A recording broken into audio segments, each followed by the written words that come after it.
All right. It looks like I'm live, but that's good.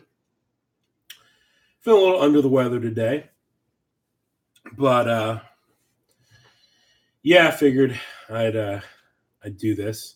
This is actually my second attempt because my wife called the last time I did this.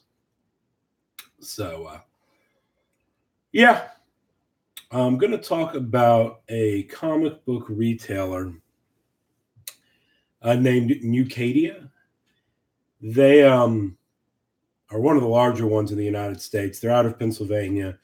From like a sheer size and volume, I mean, they're like Mile High or Lone Star, which most people know Lone Star as. I'm glad you got the books, Sean. So yeah, Lone Star is mycomicshop.com.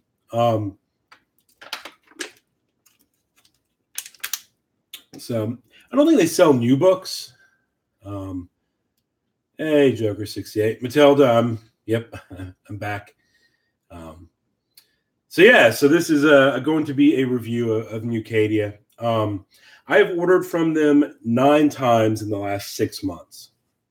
They're good for filling in runs, for that kind of stuff. If you're looking for like high-end stuff, they're probably not the place to go. They don't have too much of that.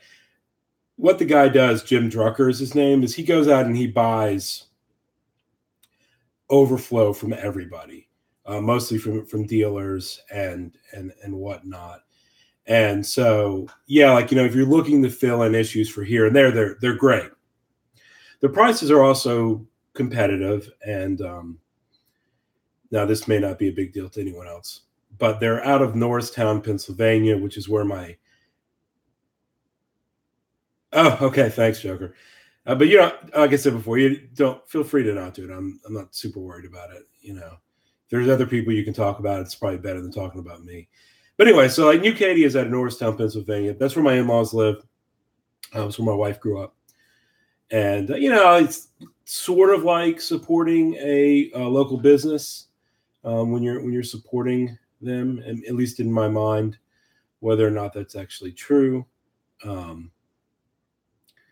It's probably debatable. Anyway, so I've ordered from them 9 times in the past. Thanks, Joker. So yeah, I've ordered from NewKadia 9 times in the past like 6 months, give or take. And I have had major issues with 4 of the 9 orders, and one of those orders I had 2 major issues with, and I'll go over it and why.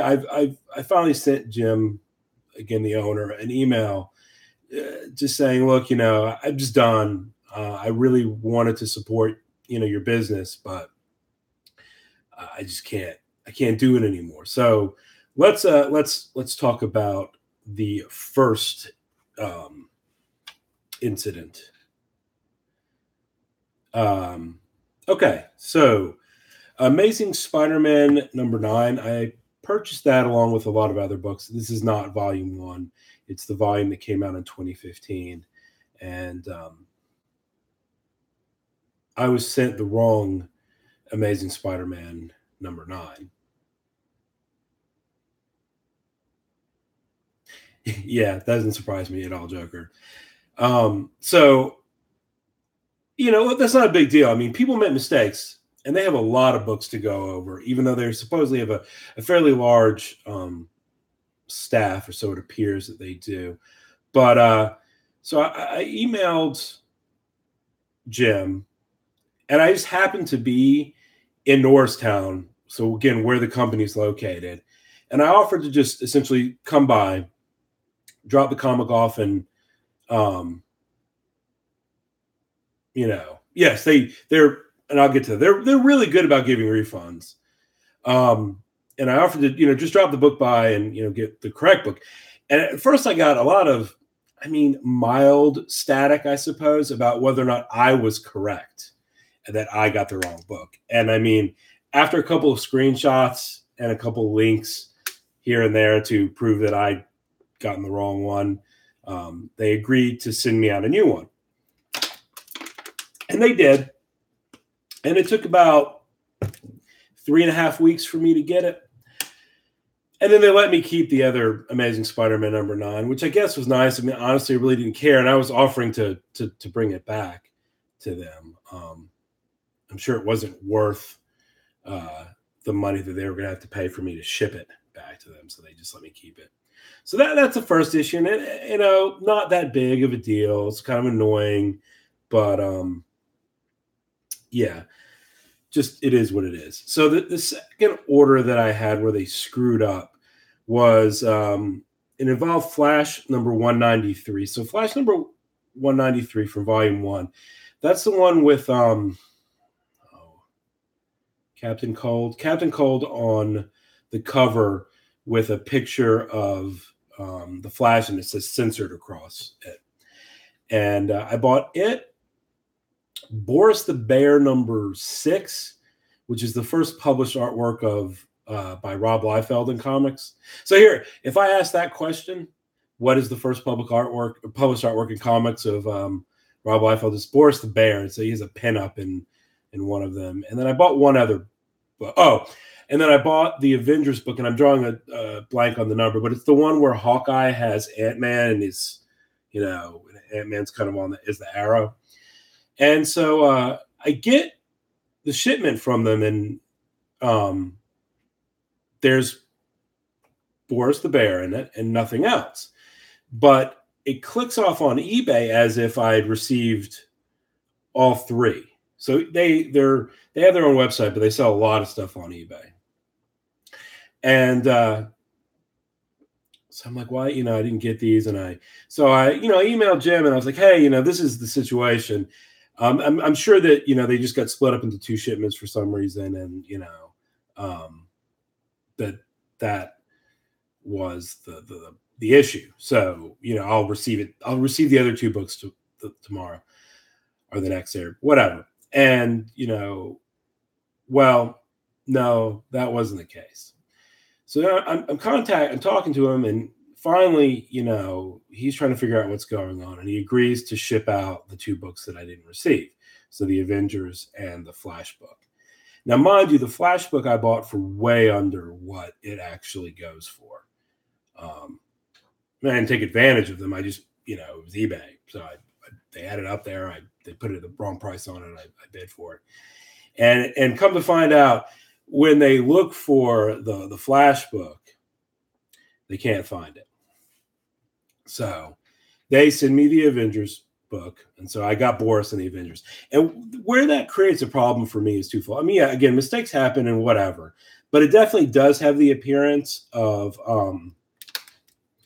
you know, them not wanting to sell it at that price. And I have no proof of that. And who knows? But I will say this. I come from Magic the Gathering collecting, and that happens a lot because overnight, the price of a card will go up from $2 to $20 or to $40 or whatever because of some new deck that came out, and stuff will sell it instantly. And then people can't find it because they didn't have a chance to change their prices before the prices went up. Well, anyway, it also is an issue to me because when I buy stuff, especially filler books that aren't worth a lot of money, I tend to stack a couple of extra books to make the shipping worthwhile.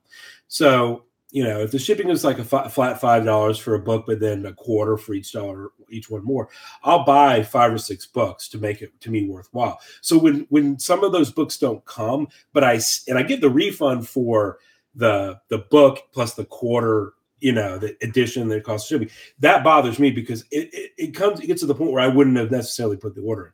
I would not have paid what he wanted for the Avengers and Boris and pay for the shipping. It was the fact that those were add-on books for the Flash book. So that was frustrating. Okay, so that was the order where two problems came in. The next book, I ordered Warlock and the Infinity Watch number 25. Really cool cover. It's the one that's got Thor kind of kneeling down on the front of it. And it was, you know, it was near mint. And I got it, and it the cover was ripped. And that was frustrating. I mean, the rip was about yay big, so it was easy to see. It was clearly not caused by the shipping. I mean, when you get as many books as I do, or you ship off, you kind of know what to expect, when it comes to shipping. And to be fair to NewKadia, they probably would have 100% made it right. I just didn't even bother because I was tired of going back and forth with them. And so that was frustrating, but okay. And and so for the last one, and this is the one that happened today, which kind of prompted the video. And again, woke up with a little bit of a stomach bug, so wasn't feeling all that great. So this didn't make my day any better.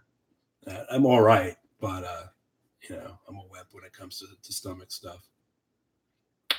So yeah, I ordered 3 books from them a couple days ago. I ordered Flash 197. That is the I still look like Gandalf. Yeah, thanks. Yeah, I'm getting to that point. Nerd versus fat. So yeah, I ordered 3 books from them, and you'll understand why in a minute. I ordered G.I. Joe European Missions #3. It's the cover with Storm Shadow and Snake Eyes. So the European missions, I believe, are reprints, but they have the covers are new, and this cover is really cool. And they had it for a good price. It was like $9, and the book usually is more like a $15 book. It's supposed to be in good condition. I picked up Transformers issue number 73. So the last issue from Transformers is 80, which I showed in my last haul. So 73 is getting on to some of the later issues, and they're harder to find. They also had it for a pretty good price. And then I ordered Flash 197. And that is, I believe, the first appearance of Professor Zoom. Correct me if I'm wrong in the chat. And it's an expensive book now. It's gotten to be $50 to $80. And I mean, honestly, on eBay, closer to 80 than 50. And they had it for 42. But if you order 3 items from them, you get 20% off, and you get free shipping if you go over 49. So this pushed me over $50. And so I get an email from them. So I ended up getting Flash 197 for like $32 near mint. And I get an email that it's all packed up and ready to go. And then I get an email saying that they've refunded me my $32 and some odd cents, and that they won't be, sending the Flash 197 because they can't find it. Well, first off, I don't have to complain about the shipping on this one because the shipping was free, even though they knocked off the $32. But it does seem odd to me that this happens so often with them, and that it's always with the books that are priced incorrectly. And now I'm gonna keep an eye out and see if they place another one up soon to see if I think that they're doing this. But it's frustrating. And with that said, otherwise, I mean, I think that they're a good seller, or at least they have good intentions, generally speaking. I mean, their prices are competitive. They ship well. I really like they have their own shipping box, and I actually really like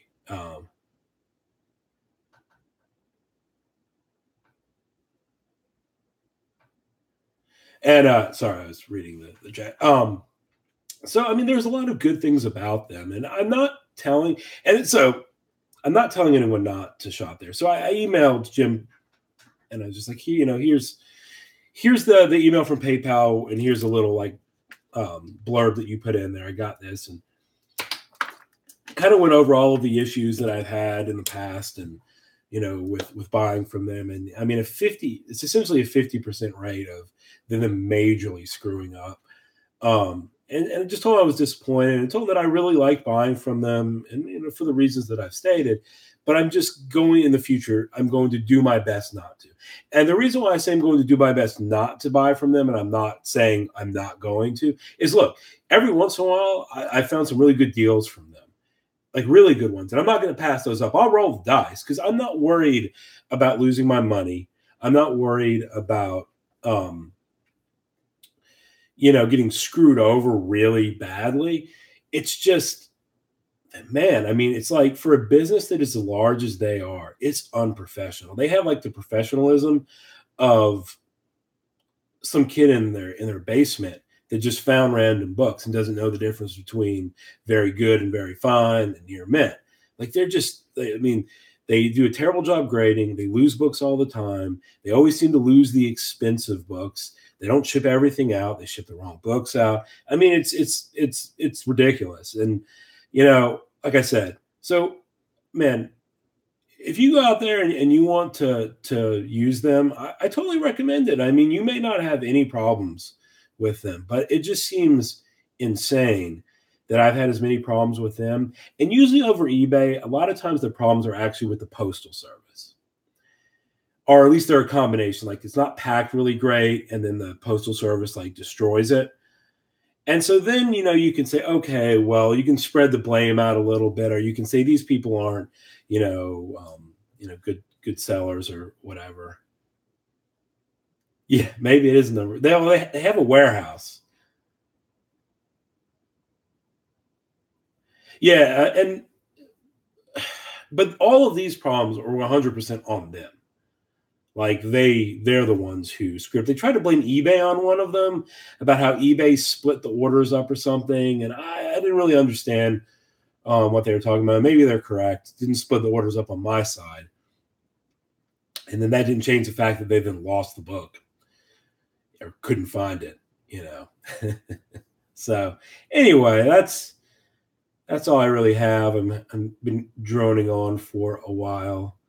So yeah, NewKadia.com. If you see a good deal from them on eBay or on their website, I totally recommend rolling the dice. You will get your money back even if they screw up. They're really good about that. But be prepared to be disappointed. Hey, Seawarder. Yeah, be prepared to have your book not shipped, to get the wrong book, to have like a million other things.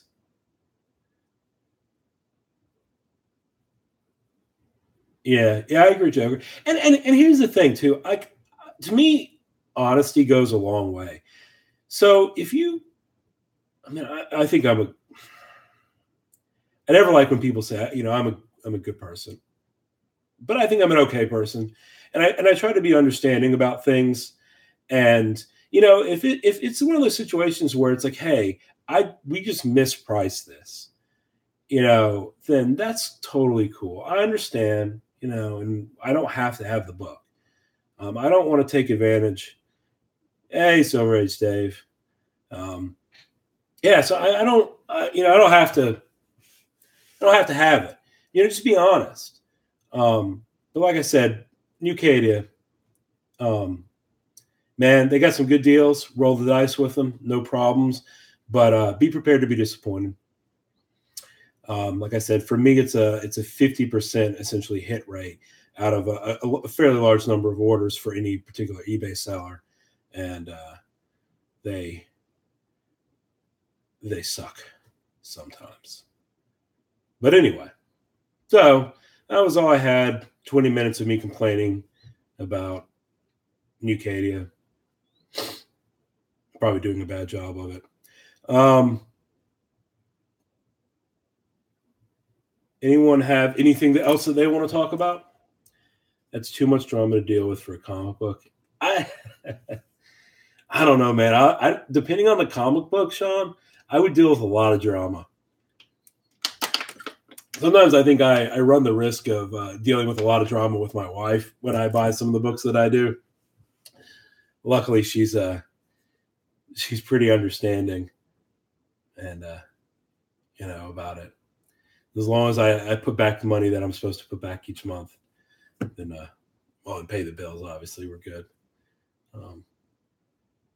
I did write out a list of things, like if I were to not work, because I will at some point die, but if I am to die at any point in the near future, she knows like what to do with my comic books, because she doesn't care for them, and any of my collectibles, so that she doesn't get screwed over.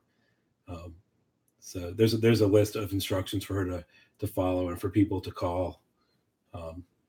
Maybe one day she'll call one of y'all and offer up all my books for a great price.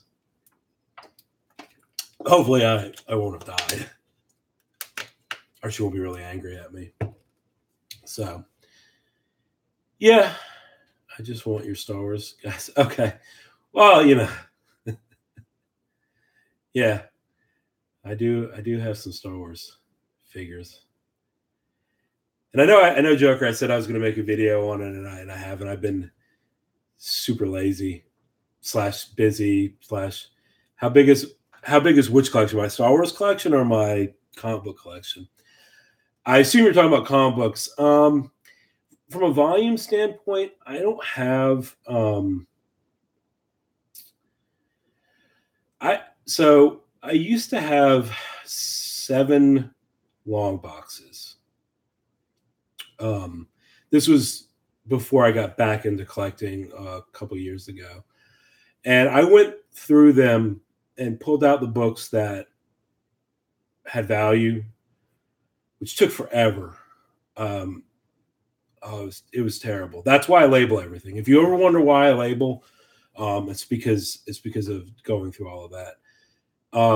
And I took those boxes after they were taken.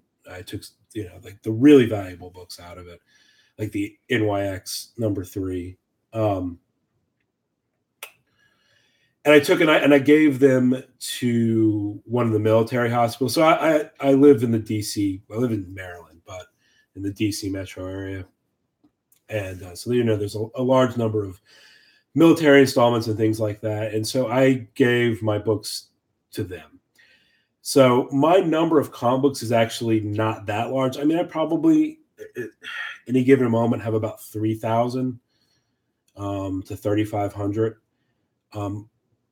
With I would say about 2,000 of them being keys, or minor keys. And I'm using the key word to describe anything from like the first appearance of Doc Ock's daughter, who's like Dr. Octopus 3, or all the way up to, some of the bigger books that you've seen. Thanks. But again, I mean, and then I'm also counting like variants and things like that is keys. Yeah. So there's 2 reasons I gave them to the military. I mean, the obvious reason is, to support the military. What they do and, what they volunteer for, and, for us is, amazing, and they should get all of that, all of the accolades and free stuff that they own. But the other reason is this.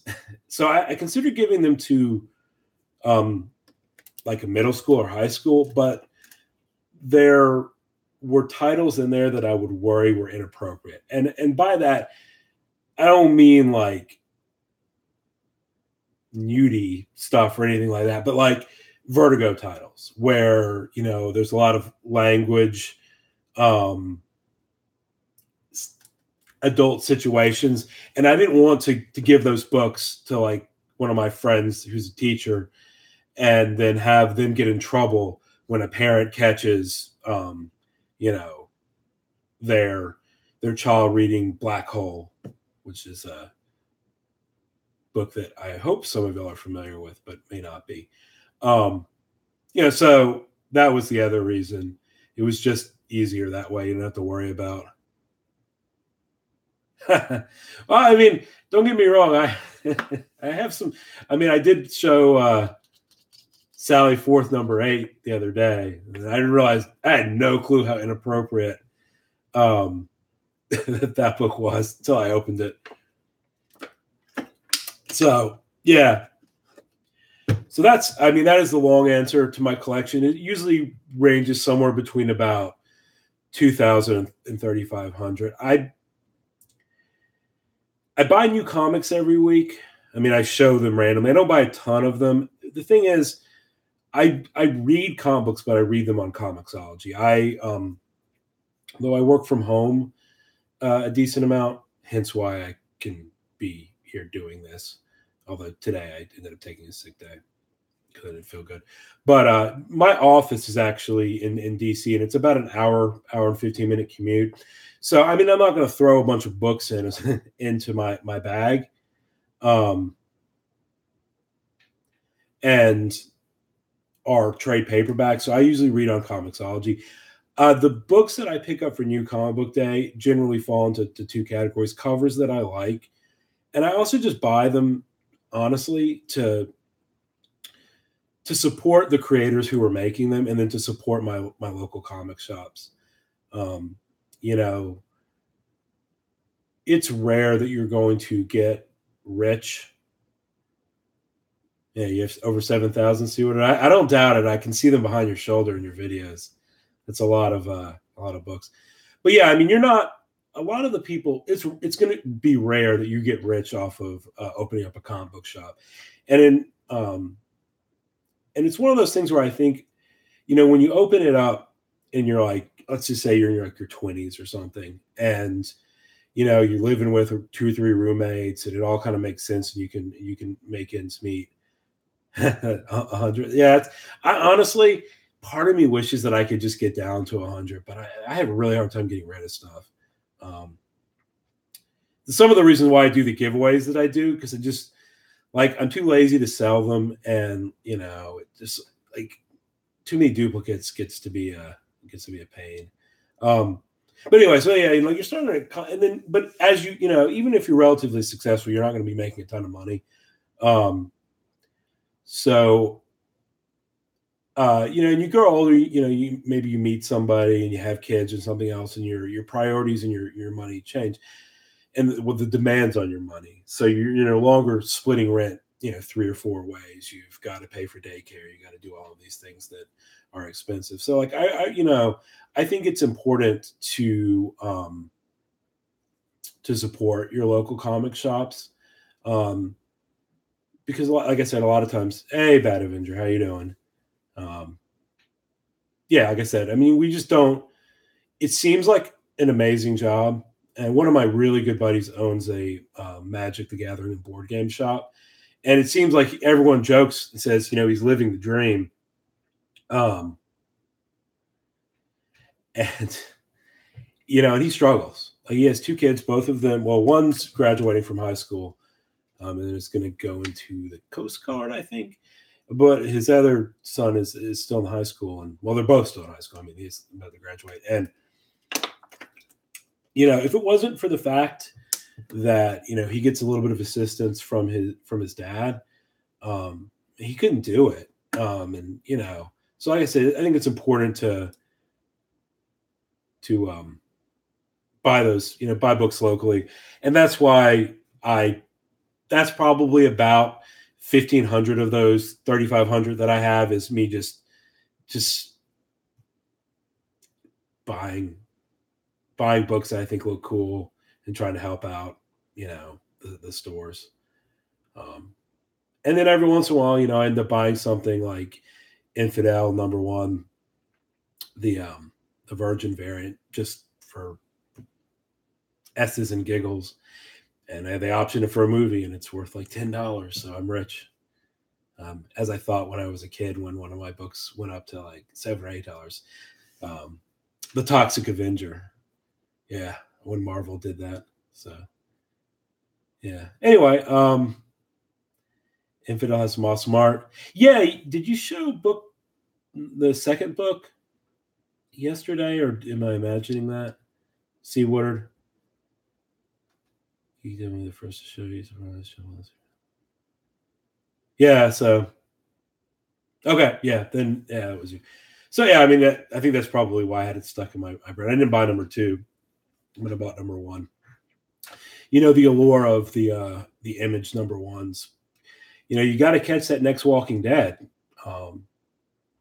It's got to come some point, right? I mean, Saga was supposed to be the next one, and I mean, I guess it was. Quick story about Saga. I bought Saga. I used to run Magic events out of a comic book store for one of my buddies, Magic the Gathering. And I was a big Y The Last Man fan, so my buddy recommended that I pick up Saga #1. He said, this is, by Brian K. Vaughan, and, you should definitely pick it up. And I did that every once in a while. I bought books that he recommended. Yeah, sometimes you find good stories. Yeah. No, I mean, I think from a story standpoint, the Image books are some of the best, indie ones in general. I mean, those are a lot of the ones like Birthright I really like, some other stuff. But anyway, so I bought it, and I brought it home. And, it's one of those situations where you're getting out of your car, and you've got stuff that probably, enough stuff in there that you need to bring out that's probably actually 2 trips. But instead of, but it's barely 2 trips. I mean, you can, if you stack things right, you can make it in one. And so I said, that was the situation I was in. And so I said, you know what? I don't want to go out of here. I don't want to go back out again. So we're gonna get this all in at once. And yep. So the bag that my Saga #1 was in fell on the ground. And if y'all are familiar with it, it's got a little bit of a cardstock cover, not a heavy one. And obviously it hit on the corner, bent it. And I picked it up, and I was like, son of a bitch, or excuse my language, son of a. And I pulled it out, and I'm like, you know what? I should really go back to the shop and just buy another one. If, this could be worth some money. Then I was like, what? I'm not collecting comics anymore. I'm not going to do this. This is fine, and I can read it. And I read it. And yeah, so my copy of Saga #1 has a big old crease on the back of it. Luckily, it's on the back, so it doesn't really show. I've never replaced it. It's gotten really expensive now. I'm not going to replace it. It's just a story at this point. So I'm an idiot, and I keep waiting for the next Walking Dead, which will never happen. I'm joking when I say that. Yeah, it just, people speculate too much now. I remember when Walking Dead came out, as I've said a million times, I actually bought it off of the shelf, and stupidly sold it. But yeah, I mean, people weren't really speculating back then. So it's just not gonna happen again. People, I mean, trying to gather my thoughts. So, I mean, nowadays, the idea of any book that comes out has at least some chance of being picked. Well, any mainstream indie title has some chance of being picked up as a TV show, movie, a miniseries, or something, either on Netflix or whatever else. And no one's surprised when books like Infidel are optioned. But that was not the case when Walking Dead came out. I mean, I'm not preaching to the choir. Everyone knows this. Walking Dead was really the one that kind of started that phenomenon. Do you know when Walking Dead came out, I bought 3 of the issues off the stand, one to read, one. Yeah, that was really smart of you. You started with issue 31 on The Walking Dead. Yeah, I read through, I don't know, the 60s or the 70s. I have them downloaded on Comixology. I should probably read them. I just haven't gotten around to it. I don't watch the TV show. Yeah, I had, it's funny because it used to be I had Walking Dead #1 and I didn't have any of the other Walking Deads. An opening is, yeah, black and white. So I had Walking Dead #1, but I didn't have any other ones. Now I have every key Walking Dead issue, essentially. I have the rare second prints. I have 2 through whatever. I'm sure there are random variants that I don't have, but I have most of the con exclusives and things like that. But I don't have Walking Dead #1 because I sold it when the TV show came out. It was a 9.8 too. It was the first book that I ever got graded. Mistakes were made.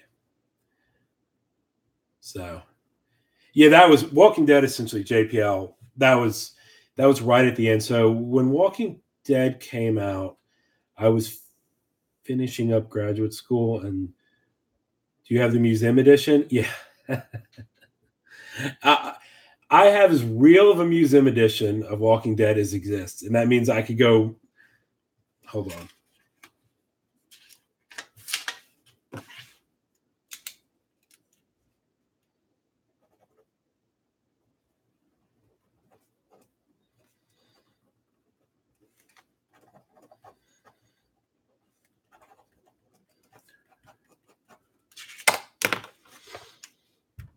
Yep. There you go. Museum edition. Walking Dead #1. I will send it off to PGX and see what it comes back as. Sharp corners. There's a little bit of smudging right here where I think my finger. But that's a printing defect. I don't think it'll count down on the grade. So yeah. Now I have that thing. Yeah, what a book. Yeah, no, I mean it's great. And if anyone wants to buy it before I send it off, and I'll go ahead and guarantee it is at least a 9.6. I'll sell it for $100. For those of you who don't know, the Walking Dead Museum Edition, it was supposed to be made, but was either never printed or what was printed was destroyed. They don't exist.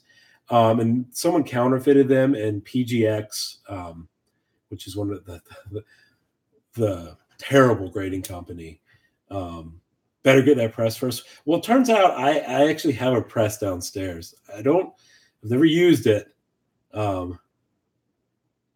Yeah, I'll definitely, JPL, I'll definitely trade that. But yeah, so PGX graded a counterfeit copy of it, and then they got called out on it. And I'm not exactly sure of the entire story, but and then I think they ended up like grading another one, but putting counterfeit edition, which is ridiculous. The only time I've ever seen counterfeit edition on something is Cerebus #1 had a counterfeit edition that came out, and it looks remarkably like the real one.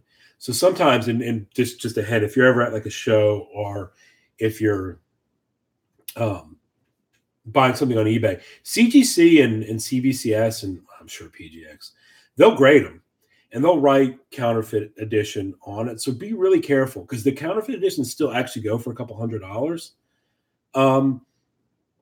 And so, if you're walking around, you're like, oh, wow, Cerebus #1 and 9.0 for $300. That's an amazing deal, by the way, if you can get it.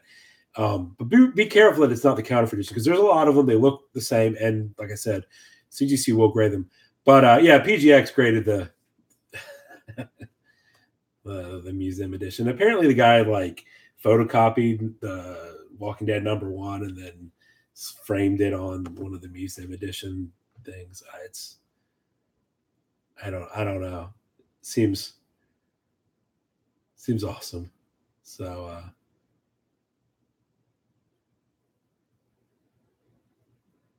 sorry, Joker. He said, which was #1? What's the black logo and white logo image? All mine are the white logo. Didn't Batman have a fake copy floating around some time ago? Yeah, I don't know. So that's what, $4.97 where Bane breaks his back. I know that there's, that the newsstand edition looks different a little bit than the direct edition. But yeah, I don't know why someone would. Well, for those of you who don't know, for those of you who are young, like Mr. C. Woodard, the 90s was rife with books that you were going to send your kids to college on, and Batman 497 was definitely one of those. Death of Superman obviously was the big one.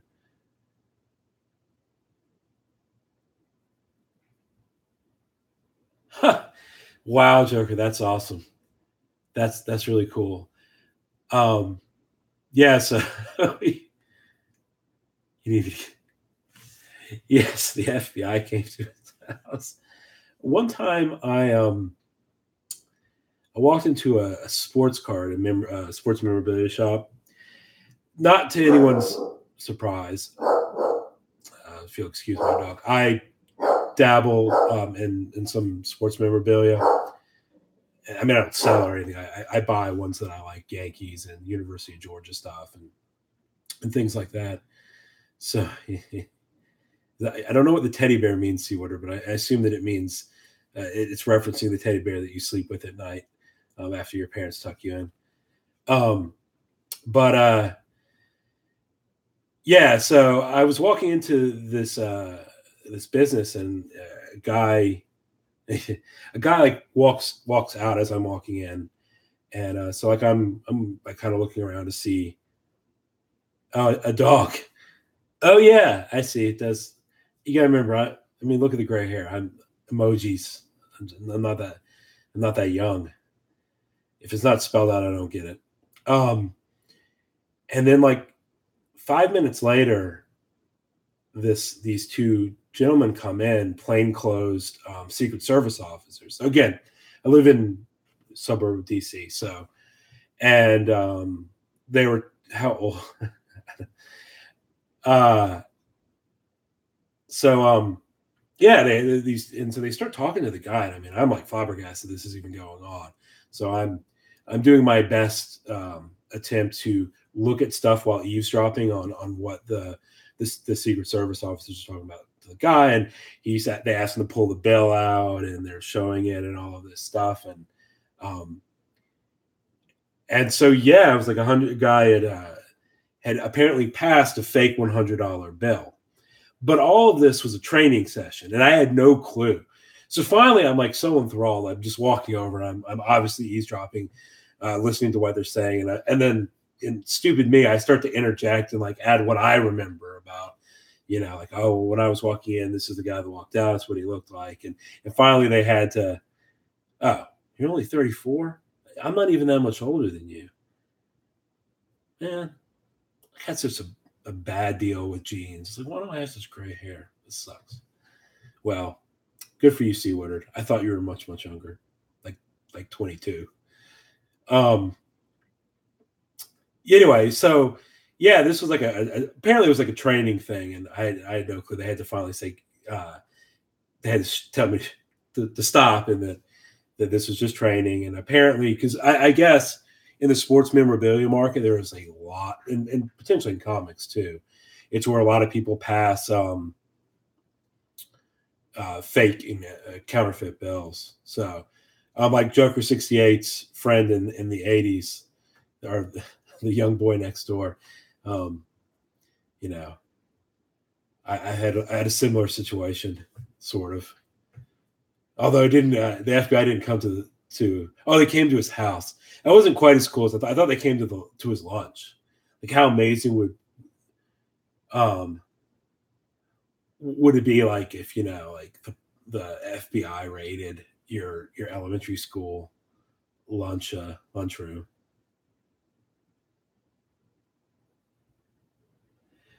Yeah, see, I mean, the problem with beard dye, like, I mean, I see Keith Hernandez and Walt Frazier doing the Just for Men, but like if I showed up one day at work, or if I showed up, on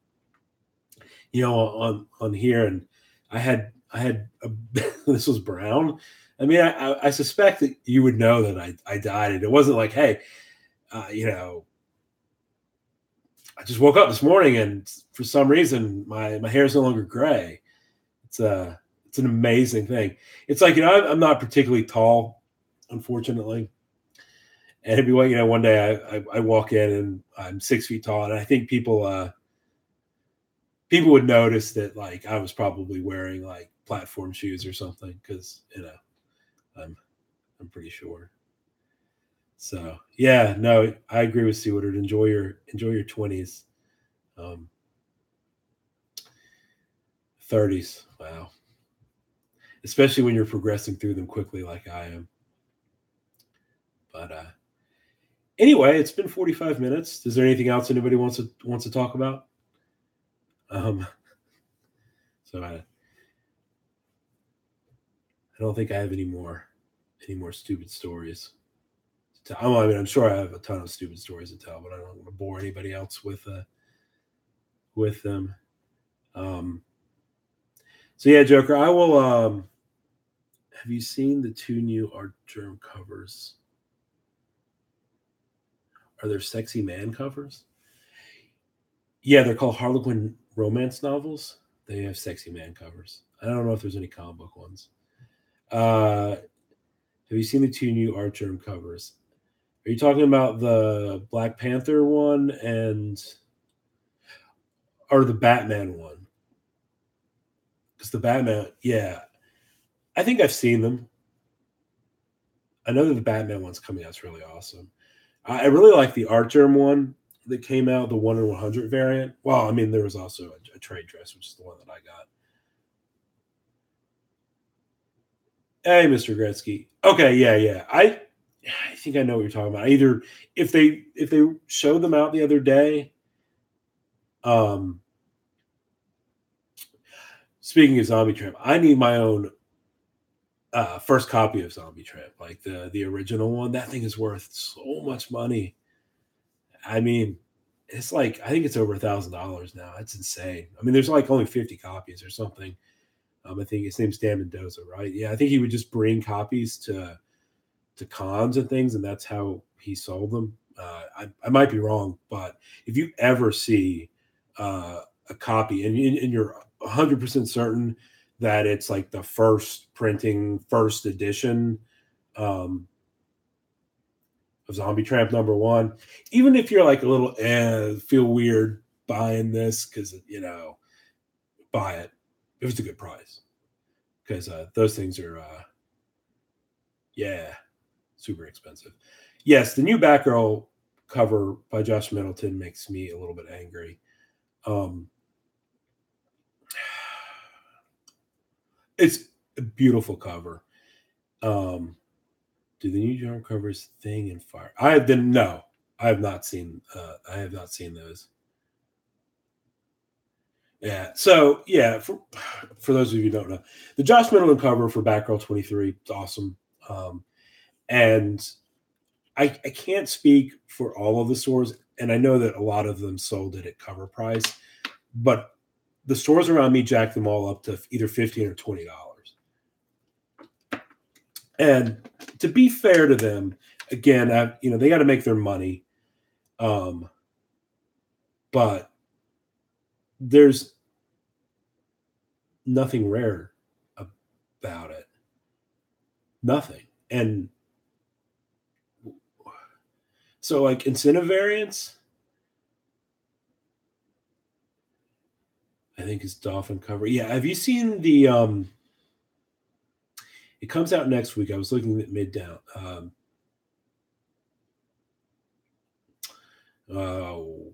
What? Maybe it's the next Aquaman one, where it's Aquaman looking out of the ocean and there's like either a shark or a whale like hanging down from the top. It's already sold out of Midtown. It looks really really cool. But anyway, the background one. It just, I mean, maybe double cover or whatever. If you really feel like you need to make extra money. But man, $20, 20 for that cover. More power to you if you sell them. I mean, good for you. If people are going to buy them, then it's capitalism.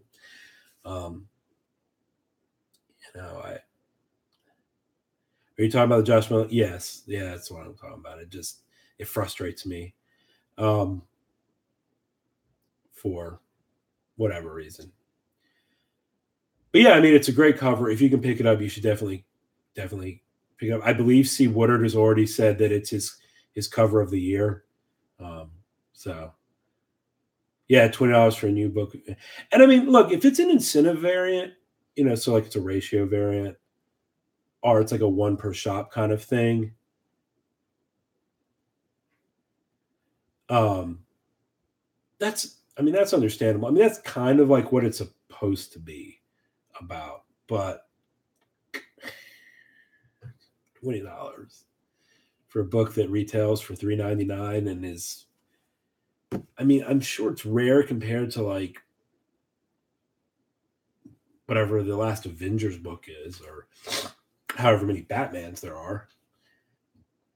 But there's still got to be, I don't know. I mean, I could probably look it up. It's probably got a print run somewhere around 30,000, 25,000, split between the two covers. So we're looking at like 12,500. I mean, that's, oh, if you pay $20 and not four. No, I mean, if you pay $20, then you should definitely say it's the cover of the year because you need to justify it. No, it looks great. And there's no argument that the cover isn't great. No argument that this what the stores around me were doing wasn't totally within their rights. As Bowser agrees, but it's just still left a bad taste in my mouth. That's all. Just left a bad taste. Now, a lot of the stores around me do kind of skeezy things sometimes. Like, I don't really want to get into it. It'll be another hour of me ranting. What does a Tupac say in Changes? Made a G today, and he made it in a sleazy way. I'm not too up on my Tupac references, but I'm sure someone will correct me. All right. Not selling mine. I don't care if the value goes down. I collect most DCB covers. Well, I'll sell mine for $20. And I'll just wait and get another one for $4. But yeah, I mean, I'm not going to sell mine anytime soon. Again, I don't know. I keep talking about selling stuff. I never sell anything. But yeah, it's a nice cover. I'd rather pay $20 on my back issues. Agreed. I love Batman. I love the Kill. Yeah, I mean, I don't know. I don't know that there's a whole lot more I can say about it. It's a great issue. Well, great cover. I have no idea what the issue could be. Terrible. Just terrible. But as far as I know, it doesn't have anything special going on inside of it. I mean, there's definitely something to be said about covers increasing in price. I mean, there's the Jock Joker cover from Detective Comics. I'm going to throw a number out here that is probably wrong, but $781. That sounds right. Whatever one, the Jock one with all the bats making Joker's face. Man, as far as I know, that wasn't a variant or anything, and that covers it with a lot of money because it's super cool. $880. There you go. I was off by 99. So kind of close, I guess. Yeah, but I mean, again, that was back when print runs were different. I mean, I don't know. But hey, if you want to pay $20 for that, if you want to pay $15, and you have that kind of money, that's totally cool. And if the store wants to charge it and they can sell it for that much, then good for them. The dawn of new age and comic collecting with the advent of movies and TV collecting. Yeah, I agree. I mean, right now, the three things that are most important, and it used to be that it was first appearances, and but now I think it's covers and subs. Yeah. Well, I mean, at the end of the day, because of the advent of getting things graded, the cover is the most important thing by a significant margin. And maybe it always was. I mean, there definitely were, things were popular because of, it's like what Silver Surfer #4. I think that's the issue, the one where Silver Surfer's coming down and Thor is there. It's a really, really cool cover. Yeah, yes, he's sitting in the bay window barking at things. But yeah, like that issue's been is an amazing cover and has been popular for years because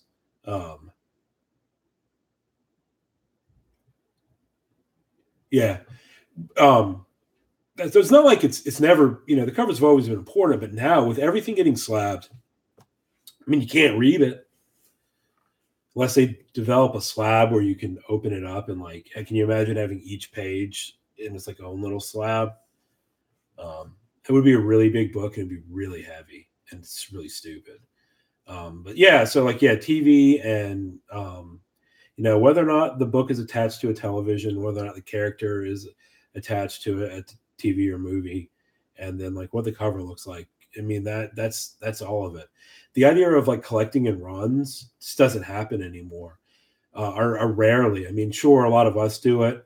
But yeah, people like I was talking to one of the guys who owns one of the comic book shops, the one that was $15, and he always complains about it because he said, it makes ordering impossible for him because no one collects.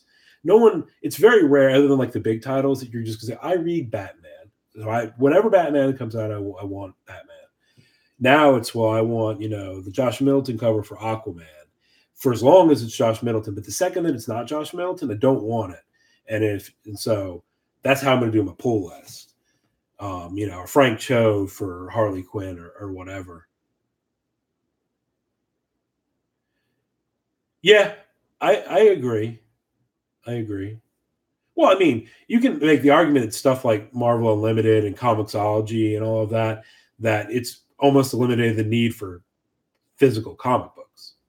I mean, and I certainly don't want to get into the argument about the difference between holding a comic book versus holding a tablet. It's not the same, but not even close. But I mean, that's just where we're headed to. I mean, I talked about this before. I think my son. So if anyone's ever seen some of all of the healthy stock of silver and CDs are now moving, the collectors are just, yeah. So yeah, my son, I think people have seen this. I have a fairly large video game collection.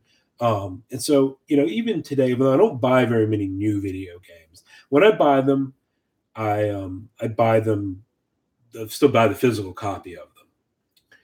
And it annoys my son like crazy. He does not like the idea of having to get up and like put a thing in the Switch or put a, disc into the PlayStation 4. He just wants to be able to go to the menu and get it. He doesn't have any desire to own the physical item. And his friends are the same way. Like I remember when people collected CDs. Like it was, like when I was in high school or middle school, high school, it was like, how many CDs is in your collection? And like, well, I have 72. And it's like, oh, well, now, I mean, I probably still have those 72 CDs. I don't know where they are. But I also have access to 5 million songs, some of which I can then jam into one of my videos and make the sound volume so loud that you can't hear me actually talk. But yeah, no, I mean, we're moving to where so there's this company, and I don't know if anyone's familiar with this, called Limited Run Games. And what they do is they take and the contract out with these companies that make games that are digital only, so like downloads for the PlayStation 4 or for Xbox, I guess. And they take them and they make limited physical releases of them. I think usually around 2,000, and I don't know, they're usually priced like $20 or $30. See you, Matilda. And the teachers are taking him to do ice cream places. Yes. $17 ice cream. Good stuff. But so yeah, they release these, and you can buy them, and they're limited, so they're rare, they're worth money or whatever. But my point is that's what physical releases for like comic books, video games, everything. That's what it's going to be. What is going to be Marvel, DC, whomever, they're going to put out their comic book on Comixology or something of their own version of it. And then you're going to be able to go to some store or order directly from them. And you'll get, for like, I don't know, some money, you'll get a special edition that's, limited to 5,000 copies or 10,000 copies or whatever, and maybe it's hardbound, or I don't even, I'm sure they'll make it special for some reason, but that's where we're going to. I'm almost certain of it, that the idea of going to, so like the idea of me growing up is going to like a convenience store and buy comic books. That doesn't exist anymore. I don't think very many convenience stores, Walgreens, CVS, they don't have comic books. I mean, even like Barnes and Noble barely has any more comic books other than like the graphic novel section. So that moved on, and that changed to going to comic book stores to buy comic books. And yeah, I agree. And now they're coming back. If you see on my videos, I have the vinyl records. But yeah, like, they're just, that's just the way it's going to be. And because it's, you're not going to be able to buy from comic book stores, aren't going to exist in 20 years, I don't think. Maybe like the Midtowns and the Mile Highs of the world. But even then, once the guy who owns Mile High retires or dies, he's pretty old. I don't know what's going to happen to that place. Yeah, we're not going to have physical releases. It's going to be weird. But I mean, there's just not going to be enough demand for it from the people who are my son's age, the people who, aren't born yet, and even older than my son's 7. I think most of the people who are probably in their teens right now, like why would they want a book, a physical one? So yeah, times have changed, and then what that means for the collecting part of what we do and the valuation of it, I don't know. I mean, I suspect that there's always going to be people who want them. Again, not enough to justify a print run of 100,000, but who might want a Fantastic Four #1, or might want an ASM #1 or 129, whatever, and they'll have the money to pay for it. But yeah. Anyway, I have now gone on for an hour, so I'm going to shut up, and I'm losing my voice a little bit. So I appreciate everyone who was willing to listen to me complain, and to really quickly go back. NewKadia, they're kind of awesome sometimes, but most of the time they suck. So, well, at least 50% of the time. Anyway, thanks for listening. Thanks for watching, and thanks for spending a little bit of your day with me. And I will talk to y'all soon. Goodbye.